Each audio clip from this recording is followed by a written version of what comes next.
Hello, എല്ലാവർക്കും നമസ്കാരം. അപ്പോൾ ഇന്ന് നമുക്ക് കോവയ്ക്കുപ്പേരി ഉണ്ടാക്കാം. അപ്പോൾ അതിനായി ഞാൻ എടുത്തത് ഒരു 300 ഗ്രാം കോവയ്ക്ക എടുത്തിട്ടുണ്ട്. അപ്പോൾ ഇത് നമ്മൾക്ക് കഴുകി വൃത്തിയാക്കി ഒന്ന് മുറിച്ചെടുക്കാം.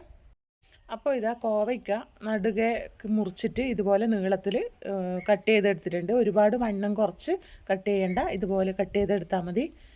അപ്പോൾ നമുക്ക് കോവയ്ക്ക മെഴുക്ക് പുരട്ടി ഉണ്ടാക്കാൻ തുടങ്ങാം.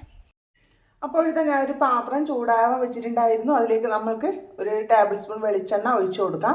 അപ്പോൾ ആ വെളിച്ചെണ്ണ ഒന്ന് ചൂടായി വരട്ടെ. വെളിച്ചെണ്ണ ചൂടായി വന്നിട്ടുണ്ട്. അതിലേക്ക് നമ്മൾക്ക് ഒരു ചെറിയ സവാള നീളത്തിൽ കനം കുറിച്ച് എടുത്തിട്ടുണ്ട്. അപ്പോൾ വലിയ സവാളയാണ് എടുക്കുന്നുണ്ടെങ്കിൽ നിങ്ങൾ അത് പകുതി എടുത്താൽ മതി കേട്ടോ.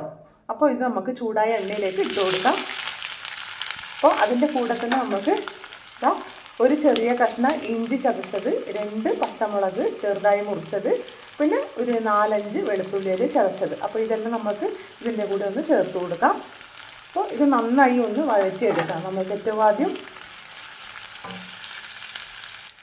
അപ്പോൾ ഇതാ സവാളയും ഇഞ്ചി വെളുത്തുള്ളി പച്ചമുളക് നന്നായി ഒന്ന് വഴണ്ട് വന്നിട്ടുണ്ട്. ഇനി അതിലേക്ക് ചെറിയൊരു തക്കാളി ചെറുതായി മുറിച്ചത് നമുക്ക് ഇട്ട് കൊടുക്കാം. അപ്പോൾ ഇതിൽ തക്കാളി പെട്ടെന്ന് വെന്ത് കിട്ടാൻ വേണ്ടിയിട്ട് കുറച്ച് ഉപ്പ് കൂടി ചേർത്ത് കൊടുക്കാം. അപ്പോൾ ഇത് നന്നായി ഒന്ന് വേവിച്ച് ഉടച്ചെടുക്കാം.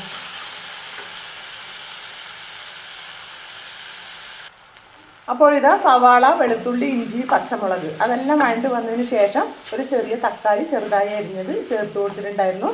അപ്പോൾ അത് നന്നായി വെന്ത് ഉടഞ്ഞു വന്നിട്ടുണ്ട്. ഞാൻ തീ കുറച്ച് വെച്ചിട്ടാകുമ്പോൾ നമ്മൾക്ക് അതിലേക്ക് പൊടികൾ ചേർത്ത് കൊടുക്കാം. അപ്പോൾ ആദ്യം 1/4 ടീസ്പൂൺ മഞ്ഞൾപ്പൊടിയാണ് ചേർക്കുന്നത്. അതൊരു കളറിന് വേണ്ടിയിട്ട്. പിന്നെ നമ്മൾക്ക് ചേർക്കേണ്ടത് ചുവന്ന മുളക് പൊടി, അത് 1/4 ടീസ്പൂൺ നിറയെ എടുത്തിട്ടുണ്ട്. അപ്പോൾ അത് നമ്മൾക്കൊന്ന് ജസ്റ്റ് ഒന്ന് ഇളക്കിയിട്ട് അതിൻ്റെ ആ ഒരു റോസ് സ്മെല്ല് മാറ്റിയെടുക്കാം. അപ്പോൾ ഇതാ പൊടികൾ ചേർത്ത് കൊടുത്തതിന് ശേഷം അതിൻ്റെ റോസ് സ്മെല്ലൊക്കെ മാറ്റിയെടുത്തിട്ടുണ്ട്. ഇനി അതിലേക്ക് നമ്മൾക്ക് 1/2 ഗ്ലാസ് വെള്ളം ചേർത്ത് കൊടുക്കാം. അപ്പോൾ കോവയ്ക്ക വേവണമല്ലോ, അപ്പോൾ അതിന് കണക്കായ വെള്ളമാണ് ചേർത്ത് കൊടുക്കുന്നത്. അപ്പോൾ ഇനി അതിലേക്ക് നമ്മൾക്ക് ഉപ്പ് ചേർത്ത് കൊടുക്കാം. അപ്പോൾ ഞാൻ ആദ്യം തക്കാളി വേവാൻ ഉപ്പ് ചേർത്ത് കൊടുത്തിട്ടുണ്ടായിരുന്നു. ശ്രദ്ധിച്ചിട്ട് വേണം ഉപ്പ് ചേർത്ത് കൊടുക്കാൻ വേണ്ടിയിട്ട്. ഇനി നമ്മൾക്ക് ഇതൊന്ന് തിളപ്പിച്ചെടുക്കാം. അപ്പോൾ ഇനി ഇതാ തിളച്ച ഗ്രേവിയിലോട്ട് നമ്മൾക്ക് ആ കോവയ്ക്ക മുറിച്ചത് ചേർത്ത് കൊടുക്കാം. അപ്പോൾ വളരെ പതുക്കെ വേണം ചേർത്ത് കൊടുക്കാം, മേലേക്ക് നന്നായിട്ട് തെറിക്കാൻ ചാൻസ് ഉണ്ട്. അപ്പോൾ ഇതെല്ലാം നമ്മൾക്കൊന്ന് മിക്സ് ചെയ്ത് കൊടുക്കാം. ഇനി അപ്പോൾ മിക്സ് ചെയ്ത് കൊടുത്തതിന് ശേഷം നമുക്കിതൊന്ന് അടച്ച് വെക്കാം. അടച്ച് വെച്ചിട്ട് ചെറിയ തീയിലിട്ടിട്ട് വേണം ഇതൊന്ന് റെഡിയാക്കി എടുക്കാൻ വേണ്ടിയിട്ട്. ഇടയ്ക്കൊന്ന് ഇളക്കി നോക്കിയിട്ട് ഉപ്പ് കുറവാണെങ്കിൽ ഒന്ന് ഇട്ട് കൊടുക്കണം കേട്ടോ. അപ്പോൾ നമുക്ക് വീണ്ടും ഇത് അടച്ച് വെക്കാം. അപ്പോൾ ഇതാ സൂപ്പർ ടേസ്റ്റുള്ള കോവയ്ക്ക മെഴുക്ക് പുരട്ടി റെഡി ആയിട്ടുണ്ട്. അപ്പോൾ കോവയ്ക്ക മേടിച്ചാൽ എല്ലാവരും ഇതുപോലെ ഒന്ന് മെഴുക്ക് പുരട്ടി ഉണ്ടാക്കി നോക്കും കേട്ടോ.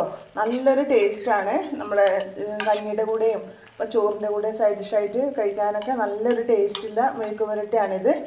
അപ്പോൾ വീഡിയോ ഇഷ്ടമായാൽ എല്ലാവരും സപ്പോർട്ട് ചെയ്യണേ, എല്ലാവരും ലൈക്ക് ചെയ്യണേ. അപ്പോൾ അടുത്ത വീഡിയോയിൽ വരുന്നത് വരെ എല്ലാവർക്കും ബൈ.